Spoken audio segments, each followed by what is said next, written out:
In August 1914, as the British Expeditionary Force conducted a fighting retreat from the Germans following the Battle of Mons, a strange story began to circulate. Outnumbered and in danger of being overrun by the Kaiser's army, the British were saved by a supernatural army that descended on the advancing Germans. Some said this army consisted of English bowmen from Agincourt. Others claimed it was winged angels led by St. George or the Archangel Michael. But what was the truth? I first came across this particular story when I was about 10 and my granddad bought me a book about myths and legends. And it's always intrigued me. Is it just a tall story, or could there be an element of truth in it? And unlike other myths and legends like Robin Hood or Ragnar Lothbrok or Joseph of Arimathea visiting Cornwall with a young Jesus in tow, this story is almost within touching distance. Our grandparents, well, for many of us, were alive when the Battle of Mons was fought in the First World War. And some of their parents and uncles and older brothers, our relatives, would actually have been there. Truth or fiction? Weary soldiers hallucinating, or a supernatural phenomenon? This is the story of the Angels of Mons. With the declaration of war on the 4th of August 1914, the advance units of the British Expeditionary Force, the BEF, were rapidly embarked for the continent. Landing in France, the BEF marched into Belgium to counter the German advance. And on the 22nd of August, less than 3 weeks after the outbreak of the war, the BEF were deployed along a 20-mile front outside the mining town of Mons. The following day they encountered the Germans for the first time in what was to be called the Great War. The ensuing Battle of Mons lasted all day and through the night into the 24th, with the British defending a line along the Mons-Conde Canal. Despite inflicting significant casualties on the Germans, possibly 5,000 for 1,600 of their own, superior German numbers meant that the BEF position was becoming untenable and risked being surrounded. On the morning of the 24th of August, the commander of the BEF, Field Marshal Sir John French, ordered a withdrawal. Apart from 1 Corps and 2 Corps becoming separated, the withdrawal was conducted in good order, but was, in those early days, always in danger of being overwhelmed by the German war machine. In between their 20-mile-a-day marches, the BEF had to turn and fight on several occasions, simply to hold von Kluck's army back and give themselves more breathing time. And it was from these desperate days of retreat that British soldiers claimed that a heavenly army came to their assistance, the Angels of Mons. Although initially it wasn't angels that supposedly came to their assistance, but an army of ghostly English archers from Agincourt. Now it so happened that just a month after the Battle of Mons, Arthur Machen penned a story that rapidly took on a life of its own. A native of Monmouthshire, 51-year-old Machen had a reputation as a horror writer. In fact, modern horror writer Stephen King has referred to one of his books written in the 1890s as an influence on his own career. The Welshman had joined the team of the Evening Post a few years before the war and flicked between factual reporting and fictional stories. On the 28th of September 1914, he penned a story entitled The Bowmen. It drew upon his horror and ghostwriting background, but placed it slap bang in the middle of recent events. Written in the first person, as if by a soldier on the spot, it tells the story of the heroic retreat from Mons. With the Germans coming on in never-ending numbers, the soldier calls out to St. George for help. Suddenly the night sky was filled with a ghostly army of English archers from Agincourt, led by St. George himself. The archers fired heavenly arrows at the Germans, who fell back. A great story, but the problem was that the Evening News didn't acknowledge it as a story. Placed alongside factual articles and written as if it was a testimony from an eyewitness, the general public came to the conclusion that this was a report of a real event. It seemed that Britain's army had been saved by God, and priests and vicars up and down the country asked if they could reprint it in their parish magazines. Machen agreed, although somewhat bemused, he pointed out it was a fictional work. One priest responded that the facts must be true. Machen had simply elaborated them. As parish magazines carried Machen's story, the ghostly apparition took on a life, so to say, of its own. Fresh reports appeared, quoting soldiers who had genuinely seen this ghostly army of medieval warriors from Agincourt. Other reports went on, stating that hundreds of Germans had been killed by arrows. Others that they had simply fallen dead with no signs of wounds at all. The Catholic paper, The Universe, gave an account from a Catholic officer that as his men charged, they called on St. George for assistance. Suddenly, Ghostly archers were forming a line in front of them, firing arrows into the oncoming Germans. A German prisoner supposedly asked the British why some of their men were wearing suits of armour. Another, why they couldn't kill the British general riding a white horse. And soon the stories were moving in an altogether more heavenly direction.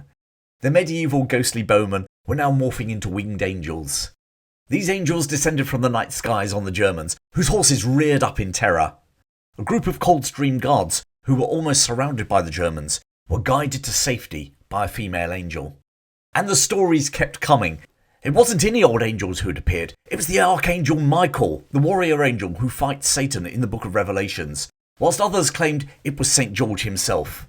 A wounded private from the Lancashire Fusiliers told a nurse that the heavenly soldier looked just like St. George on a gold sovereign.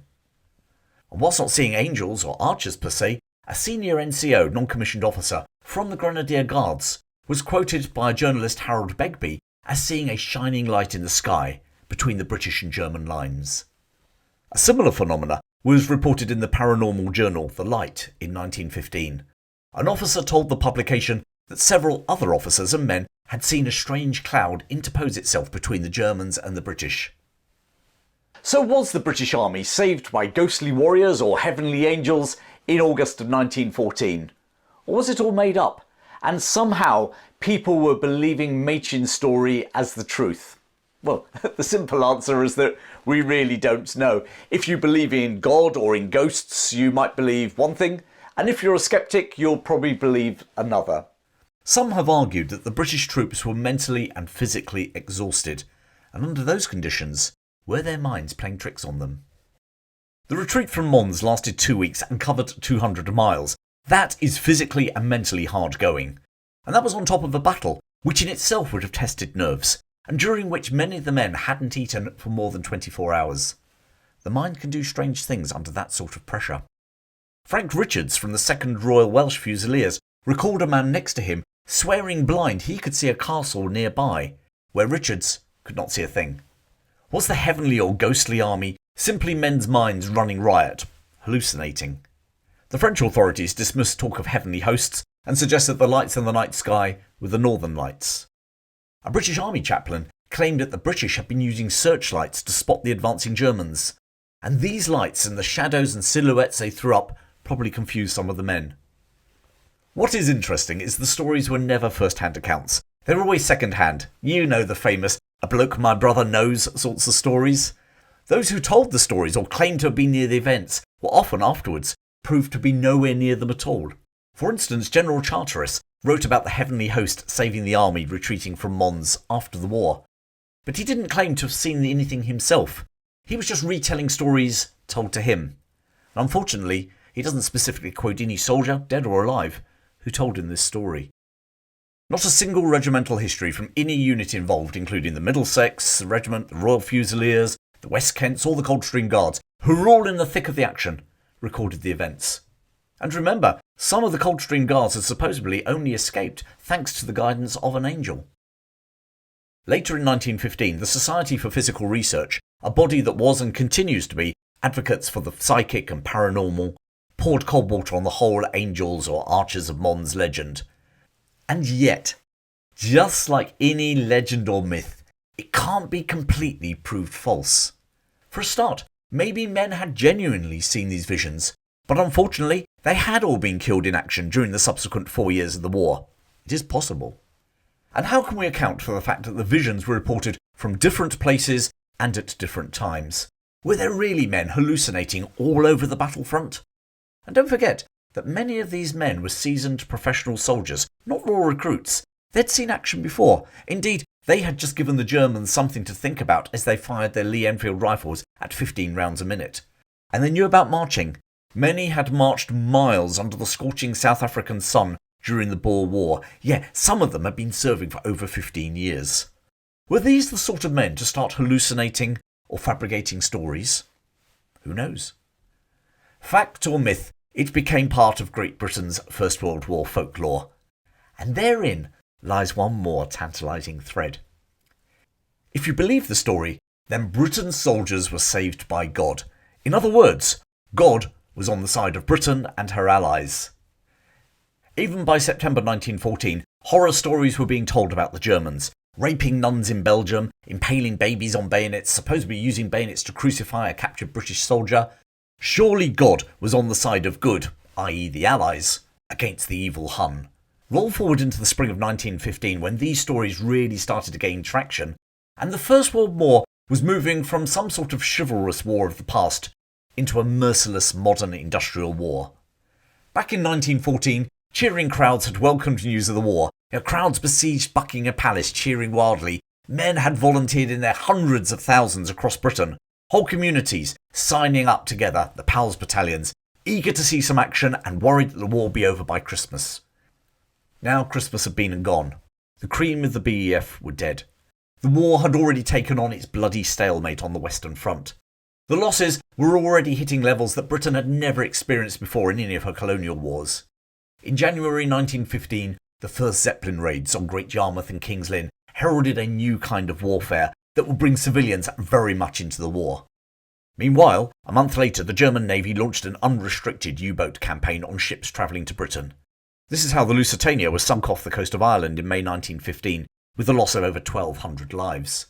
The cheering and euphoria that had erupted when Britain had entered the war back in the previous August seemed a distant memory. So, whilst Arthur Machin's story about the ghostly bowmen was just that, a story, the idea that God was on Britain's side against the evil Kaiser was a useful propaganda tool for the government. It might not be true, but it served as a narrative, and quite frankly, history is full of narratives that have holes in them, but which help build a national esprit de corps.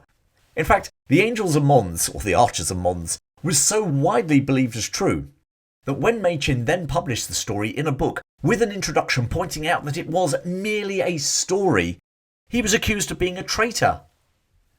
And yet, for all that, was it real or fiction? One fact does stand out. Despite being outnumbered 2-1, the British Expeditionary Force had held the Germans at the Battle of Mons. Then they had conducted a well-ordered withdrawal for 200 miles in just 13 days, keeping one step of the Kaiser's war machine. And during that withdrawal, on several occasions, they had turned and fought off their pursuers, most notably at Les Cateaux.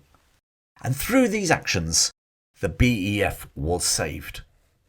Maybe it was simply British pluck, or maybe someone, somewhere, was watching over them after all. Thanks for joining me today, and I hope you enjoyed that story. Did you know that the first British soldier to die in the war was killed at Mons, and so was the last to die 4 years later? They're buried in the same cemetery, facing each other, and I made a video about them and links appearing in a moment. Don't forget you can get even more exclusive stories by joining my members channel. Your support will allow me to invest in more images and editing tools to make my videos even better. Click on the join button or in the link in the description. And thanks to Robert, Colin and Harry for joining recently. Thanks for watching, keep well, and I'll see you again very soon.